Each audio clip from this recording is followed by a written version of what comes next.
ಒಪ್ಕೊಂಡಿದ್ದೆ, ಇವತ್ತು ಕೂಡ ಒಪ್ಕೊಂಡಿದ್ದೇನೆ. ಯಾವತ್ತು ಕೂಡ ಪರಿಶಿಷ್ಟ ಜಾತಿಯವರಿಗೆ, ಪರಿಶಿಷ್ಟ ವರ್ಗದವರಿಗೆ ಅವರ ಜನಸಂಖ್ಯೆ ವಿರೋಧ ಮಾಡಿಲ್ಲ ಬೇಕು ಅಂತ ಹೇಳಿದ್ದೀನಿ. ಅಲ್ಲಿ ಕೂತ್ಕೊಂಡು ಮಾತಾಡಬೇಡಿ. ಅದಕ್ಕೆ ವಿರುದ್ಧವಾಗಿ ಹೇಳಿಲ್ಲ. ಬೆಲ್ಲದವರು ಸುಳ್ಳು ಹೇಳ್ತಾ ಇದ್ದಾರೆ, ಸುಳ್ಳನ್ನ ಈ ತರ ವಿರೋಧ ಪಕ್ಷದ ನಾಯಕರು ಹಿಂಗೆ ಹೇಳ್ಬಿಟ್ರು. ಎಲ್ಲಿ ಹೇಳಿದ್ದೀನಿ ತೋರ್ಸಪ್ಪ. ನಾನು ಅವ್ರ ಸರ್ಕಾರದಲ್ಲಿ ಪರಿಶಿಷ್ಟ ಜಾತಿಯವರು 17% ಇದ್ದಾರೆ. ಇನ್ಫ್ಯಾಕ್ಟ್ ನಾಗಮೋಹನ್ ದಾಸ್ ಹತ್ರ ಹೋಗಿ ಹೇಳಿದವರು ನಾವೇನೆ. 17-7 ಮಾಡಿ ಅಂತೇಳಿ ಹೇಳಿದವರು ನಾವೇನೆ. ನಾವು ಪರಿಶಿಷ್ಟ ಜಾತಿಯವರಿಗೆ, ಪರಿಶಿಷ್ಟ ವರ್ಗದವರಿಗೆ ರಿಸರ್ವೇಶನ್ ವಿರುದ್ಧವಾಗಿದ್ದೀವಿ ಅಂತಕ್ಕಂಥ ಮಾಹಿತಿ ಹೋಗ್ಲಿ ಅಂತ ಹೇಳ್ತಾ ಇದ್ದಾರೆ. It is not correct. ನಾನು ಯಾವಾಗಲೂ ಕೂಡ ಪರಿಶಿಷ್ಟ ಜಾತಿಯವರಿಗೆ ಅವರ ಜನಸಂಖ್ಯೆಗೆ ಅನುಗುಣವಾಗಿ ಮೀಸಲಾತಿ ಇರಬೇಕು, ಪರಿಶಿಷ್ಟ ವರ್ಗದವರಿಗೆ ಅವರ ಜನಸಂಖ್ಯೆಗೆ ಅನುಗುಣವಾಗಿ ಮೀಸಲಾತಿ ಇರಬೇಕು. ಇವತ್ತೂ ಕೂಡ ಹೇಳ್ತೇನೆ,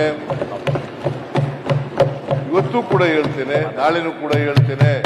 ನಾನು ಮೀಸಲಾತಿ 50% ಇರಬೇಕು ಅಂತ ಹೇಳೋವನಲ್ಲ. ನಾನು ಮೀಸಲಾತಿ 75% ಇರಬೇಕು ಅಂತ ಹೇಳೋನು. ಮೀಸಲಾತಿ 75% ಇರಬೇಕು ಅಂತ ಹೇಳೋದು, 50% ಅಲ್ಲ. ನೀವು ಇದ್ದಕ್ಕಿದ್ದಾಲೆ 10% ಮಾಡಿಬಿಟ್ರಿ. ಎಲ್ಲಿದೆ ಕಾನ್ಸ್ಟಿಟ್ಯೂಷನ್ ನಲ್ಲಿ? 15-16 ಇದೆಯಾ ಹಂಗಂತ? ಆರ್ಥಿಕವಾಗಿ ಹಿಂದುಳಿದವರಿಗೆ ಮೀಸಲಾತಿ ಕೊಡಬೇಕು ಅಂತ ಇದೆಯಾ? ಹೇಳಿರ್ತಕ್ಕಂಥದ್ದು ಶೈಕ್ಷಣಿಕವಾಗಿ, ಸಾಮಾಜಿಕವಾಗಿ ಅಂತ ಹೇಳಿರ್ತಕ್ಕಂಥದ್ದು. ಅದನ್ನ ಬಿಟ್ರೆ ಆರ್ಥಿಕವಾಗಿ ಹಿಂದುಳಿದವರಿಗೆ ಅಂತ ಮೀಸಲಾತಿ ಕೊಟ್ಟಿಲ್ಲ. ಕೇಂದ್ರದಲ್ಲಿ ಮಾಡಿಬಿಟ್ರು. It is against the constitution. ನಾನು ಯಾವಾಗಲೂ ಕೂಡ ಇವತ್ತು ನನ್ನ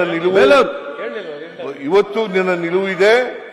ಹಿಂದೆನೂ ಕೂಡ ನಿಲುವಿತ್ತು, ಇವತ್ತು ಇದೆ, ಮುಂದೇನೂ ಕೂಡ ಇರ್ತದೆ. ಅವ್ರು ಉತ್ತರ ಕೊಡ್ಬೋದು. ಜನಸಂಖ್ಯೆಗೆ ಅನುಗುಣವಾಗಿ ಪರಿಶಿಷ್ಟ ಜಾತಿ, ಪರಿಶಿಷ್ಟ ವರ್ಗದ ಸುಳ್ಳು ಹೇಳಿಲ್ಲ, ನಾವು ನಿಜಾನೇ ಹೇಳೋದು. 2011 ಜನಗಣತಿ ಪ್ರಕಾರ 17.15 ಪರಿಶಿಷ್ಟ ಜಾತಿಯವರಿದ್ದಾರೆ. ಪರಿಶಿಷ್ಟ ವರ್ಗದವರು 6.95 ಜನ ಇದ್ದಾರೆ, 6.95 ಇದ್ದಾರೆ. ಒಟ್ಟು ಸೇರಿಸಿದ್ರೆ 24.10 ಆಗ್ತದೆ. ಅದಕ್ಕೋಸ್ಕರ 24% ಮೀಸಲಾತಿ ಇರಲೇಬೇಕು ಅಂತೇಳಿ ನಾನು ಹೇಳಿದ್ದು. ಅವತ್ತೂ ಹೇಳಿದ್ದೆ, ಇವತ್ತೂ ಹೇಳ್ತೀನಿ, ಮುಂದೆನೂ ಕೂಡ ಹೇಳ್ತೀನಿ. ಅದು ಎಲ್ಲಿ ಬೇಕಾದರೂ ಹೇಳ್ತೀನಿ. ಈಗಾಗಲೇ ರೆಕಾರ್ಡಿಗೆ ಹೋಗಿಬಿಟ್ಟಿದೆ. ಹೇಳುವುದು ಒಂದು, ಮಾಡುವುದು ಒಂದು.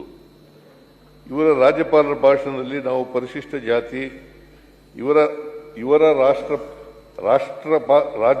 ರಾಜ್ಯಪಾಲರ ಭಾಷಣದಲ್ಲಿ ನಾವು ಪರಿಶಿಷ್ಟ ಜಾತಿ ಮತ್ತು ಪರಿಶಿಷ್ಟ ವರ್ಗದವರಿಗೆ ಮೀಸಲಾತಿಯನ್ನು ಉದ್ಯೋಗದಲ್ಲಿ ಮತ್ತು ಶಿಕ್ಷಣದಲ್ಲಿ ಕೊಟ್ಟಿದ್ದೇವೆ ಎಂದು ಬೆನ್ನು ತಟ್ಟಿಕೊಂಡಿದ್ದಾರೆ.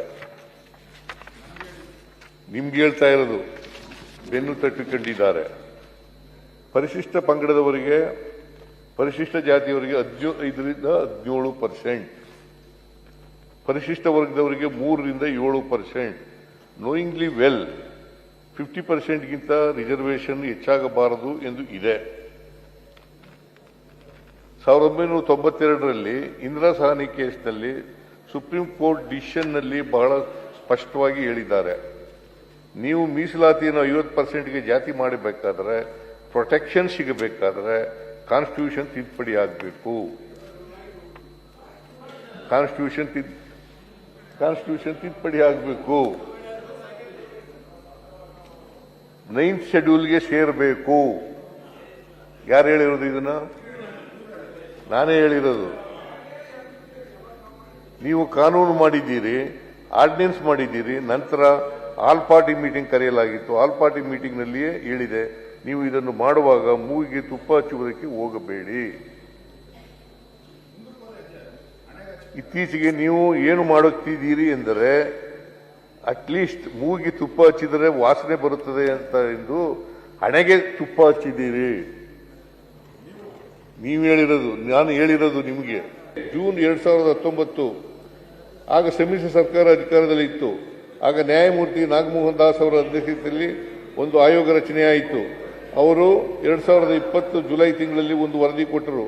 ಅದರಲ್ಲಿ ಎಸ್ಸಿಗಳಿಗೆ ಮೀಸಲಾತಿಯನ್ನು 15ರಿಂದ 17ಗೆ ಹೆಚ್ಚು ಮಾಡಬೇಕು, ಎಸ್ಟಿಗಳಿಗೆ 3ರಿಂದ 7% ಹೆಚ್ಚು ಮಾಡಬೇಕಾದ ಶಿಫಾರಸು ಮಾಡಿದ್ದಾರೆ. ಎರಡನ್ನೂ ಸೇರಿಸಿದರೆ ಎಸ್ಟಿಗಳಿಗೆ 4%, ಎಸ್ಸಿಗಳಿಗೆ 2%, ಎಸ್ಟಿಗಳಿಗೆ 4%, ಎಸ್ಸಿಗಳಿಗೆ 2%, ಒಟ್ಟು 6% ಹೆಚ್ಚಾಯಿತು. ಸೊ 56% ಆಯಿತು. ಇಂದಿರಾ ಸಾಹನಿ ಕೇಸ್ನಲ್ಲಿ ಏನು ಸೀಲಿಂಗ್ ಇದೆ ಅದು ವೈಲೇಷನ್ ಆಗುತ್ತದೆ. ಇಂದಿರಾ ಸಾಹನಿ ಕೇಸ್ನಲ್ಲಿ ರಿಸರ್ವೇಷನ್ ಶಲ್ ನಾಟ್ ಎಕ್ಸಿಡ್ 50% ಏನಿದೆ, 56% ಅಂದರೆ 50%ಗಿಂತ ಹೆಚ್ಚಾಗುತ್ತದೆ. ಅದು ಆಗಲೇಬೇಕು, ಅದು ಆಗಲೇಬೇಕು, ಅದು ಆಗಲೇಬೇಕು. ಎಸ್ಸಿಗಳಿಗೆ ಅವರ ಜನಸಂಖ್ಯೆಗೆ ಅನುಗುಣವಾಗಿ 17% ಆಗಲೇಬೇಕು. ಎಸ್ಟಿಗಳಿಗೆ 3ರಿಂದ 7% ಆಗಲೇಬೇಕು. ಅದನ್ನು ವರದಿ ಕೊಟ್ಟ ತಕ್ಷಣ ಮಾಡಲಿಲ್ಲ, 2 ವರ್ಷ 3 ತಿಂಗಳಾದ ಮೇಲೆ ಮಾಡಿದ್ದು. ಅದು ಏನು ಅಸೆಂಬ್ಲಿ ಪ್ರಾರಂಭವಾಗದಲ್ಲೆಲ್ಲ ನಿಮ್ಮ MLAಗಳು ಪ್ರತಿಭಟನೆ ಮಾಡುವುದು, ಬಾವಿಗಿಳಿದು ಒತ್ತಾಯಿಸುವುದು ಇವೆಲ್ಲ ಮಾಡುತ್ತಿದ್ದರು. ಇದು ಒಂದು.